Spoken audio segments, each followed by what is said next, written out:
Quand vous allez dévaliser un Foot Locker, un Sephora, un magasin Lacoste ou un magasin de téléphone portable, c'est pas un message politique qui est envoyé. Ne nous trompons pas là-dessus.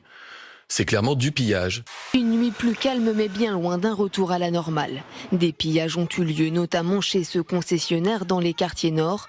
Il y a plus de 700 personnes interpellées et à l'heure à laquelle on se parle, les services de la justice de notre pays sont totalement mobilisés.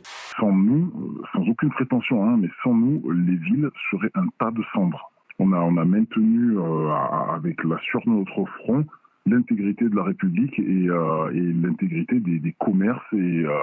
Rapidement, les groupes sont repoussés par les forces de l'ordre dans les rues voisines pour éviter tout regroupement massif et la dégradation des commerces.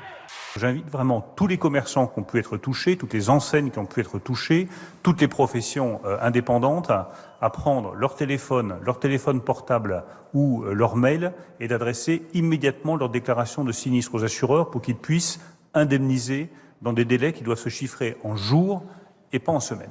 À partir du moment où vous représentez la France, vous êtes pour ces émeutiers, pour ces criminels. Ce ne sont pas des victimes, ce sont des criminels. Et ce sont des criminels qui sont, je le dis, des privilégiés. Parce que ce sont précisément des gens à qui la République française a tout donné depuis des années. Ils mettent devant les plus jeunes et derrière, il y a des adultes qui coordonnent tout. Et ces bandes sont ultra violentes, ultra déterminées. Alors il va falloir à un moment donné qu'il y ait des sanctions. Parce que face à ces déferlements de violence, les sanctions doivent être exemplaires. Quand on conduit une politique d'immigration qui fait que depuis 2005, 4 millions d'étrangers ont obtenu un titre de séjour légal dans notre pays, on est responsable et on porte une responsabilité très lourde dans la situation de guerre civile qu'on connaît aujourd'hui. Comme des incendiaires idéologiques, comme certains d'extrême gauche, qui donnent des listes de ce qui pourrait être attaqué ou pas. Manifestement, les domiciles des élus n'étaient pas dans cette liste qu'il ne fallait pas attaquer. C'est absolument scandaleux, cette attitude de l'extrême gauche. La gauche NUPES et M. Mélenchon en premier ont incité à brûler des écoles, à brûler des bibliothèques. Mélenchon, justement, sur les écoles et les bibliothèques, ont appelé à ne pas les incendier. Il s'est réveillé hier. Il s'est réveillé hier au milieu du champ de bataille.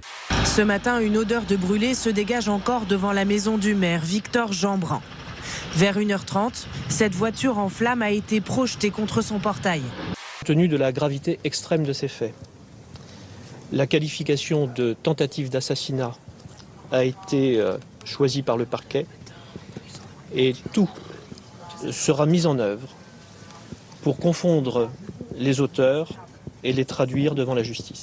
On a tous été très choqués par l'attaque du domicile de monsieur le maire de La Haye-les-Roses, un domicile dans lequel étaient présents son épouse et ses enfants. Et là, on a un cap, évidemment, qui a été franchi. Et moi, ce que je veux dire, c'est évidemment, comme l'ont fait la Première ministre, le ministre de l'Intérieur. On a en effet quelque chose d'absolument invraisemblable.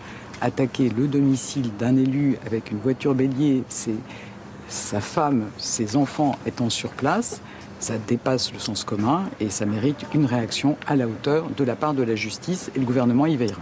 J'ai pris en photo moi-même des inscriptions sur les murs de cette cité en disant on va brûler la mairie et les keufs. Le lendemain, il y avait la même inscription me concernant d'ailleurs qui appelait à me brûler. Pourquoi ne pas avoir instauré dès hier le couvre-feu dans votre ville ? Je l'ai fait hier à 20h.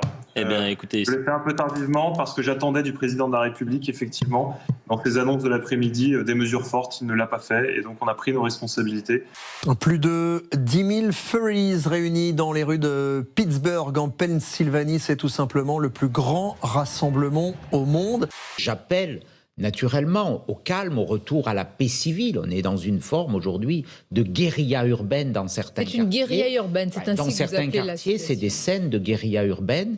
Le Fury est considéré comme un mouvement culturel relativement étrange, méconnu encore du grand public et qui consiste à attribuer aux animaux, vous le voyez, des caractéristiques humaines.